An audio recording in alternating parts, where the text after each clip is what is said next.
Hi, I am Ravi Kumar.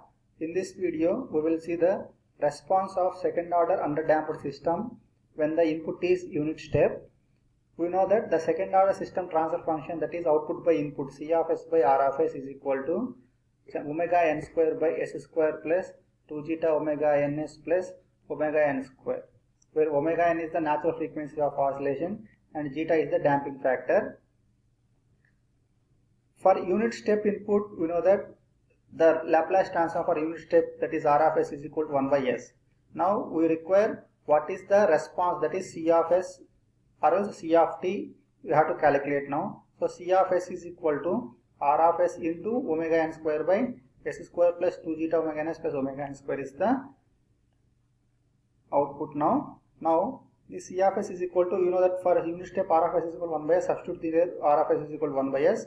So omega n square by s into s square plus 2 zeta omega ns plus omega n square is C of s.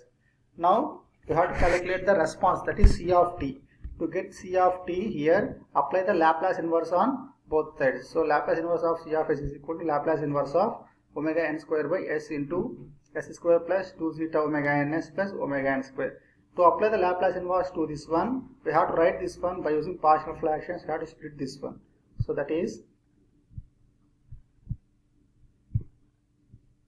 omega n square by s into s square plus 2 zeta omega ns plus omega n square can be written as a by s plus, why, because here denominator s is there, so it is a here, a by s plus, here second order factor is there in the denominator, s square plus 2 zeta omega ns plus omega n square. That's why we have taken bs plus c here.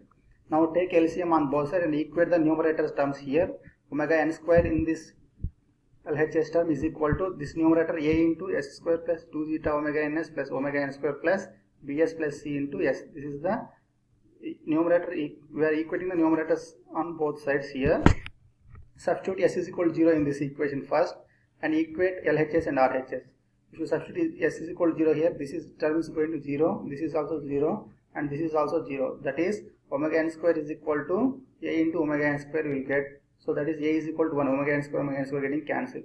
And also equate coefficient of s square on both sides here. Here no s square is there, that's why it is 0. 0 is equal to, here s square coefficient is a is there, and here bs into s is bs square. So it is b is 1 s square coefficient. So that is a plus b is equal to 0, b is equal to minus a. You know, you already calculated a is equal to 1 here. So that's why b is equal to minus 1 here now. Equate coefficient of s on both sides. Here s coefficients are not there, so it is 0. 0 is equal to, so a into 2 zeta omega is s coefficient here, and also c into s is the c is an s coefficient. So it is 2 zeta omega n plus c in this right hand side. So that is equal to c is equal to minus 2 zeta omega n. So like that we are calculated a, b and c. If you substitute a, b and c here, we are able to splitting this actual equation c of s into partial fractions. Now can easily apply the Laplace inverse now.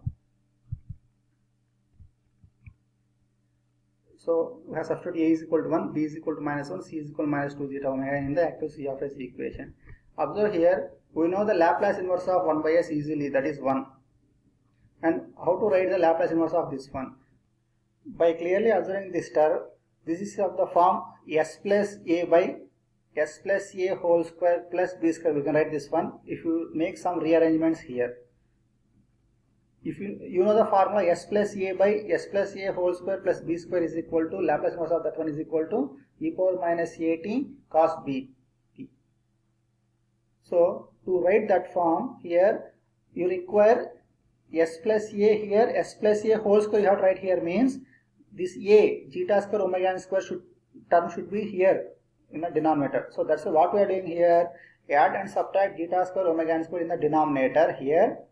Why we are writing this one? To write s plus a whole square in the denominator.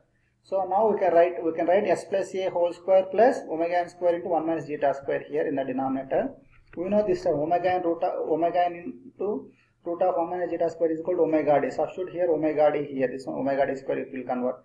Now this one is s plus zeta omega n whole square. But to write Laplace inverse of this term here s plus a whole square plus b square is there, but here it is not s plus a, it is 2 s plus 2, some here 2 is there. So now what we are doing, we have to write here s plus zeta omega n by this one plus zeta omega n by this one. We have to split like this so that you can easily apply the e power at cos bt, e power minus at cos bt Laplace inverse formula here. So that's why here we are splitting this one again. S plus zeta omega n plus zeta omega n. That zeta omega n is writing like this here, and we are splitting these three terms now. Now you can easily write this one for Laplace inverse is 1, and for this one it is e power minus at cos bt. And coming to this third term, if you have omega d here, you can write this one as e power minus at sin bt like that. So that's why what we are doing here is we are multiplying, dividing here with omega d in this third term only, that is omega d here. By rearranging zeta omega n by d here, we can write as this one omega d by s plus zeta omega n whole square plus omega d square as Laplace inverse as e power minus zeta omega n t sin omega d. So like that we are going to apply the Laplace inverse for this above equation. We will get 1 minus e power minus zeta omega n t cos omega dt minus zeta omega n by omega d e power minus zeta omega n t sin omega dt. Now here observing these two terms, here the common term is e power minus zeta omega n t, so that's why take common this one. After taking common e power minus zeta omega n t, and also write here omega d is equal to omega n root of 1 minus zeta square in this denominator. So omega n is getting cancelled. You can get zeta by root of 1 minus zeta square. Again taking common here root of 1 minus zeta square, we will get here zeta sin omega dt. So sin omega dt zeta plus cos omega dt here. Here no root of 1 minus zeta square in the denominator. That's why it is root of 1 minus zeta square we will get.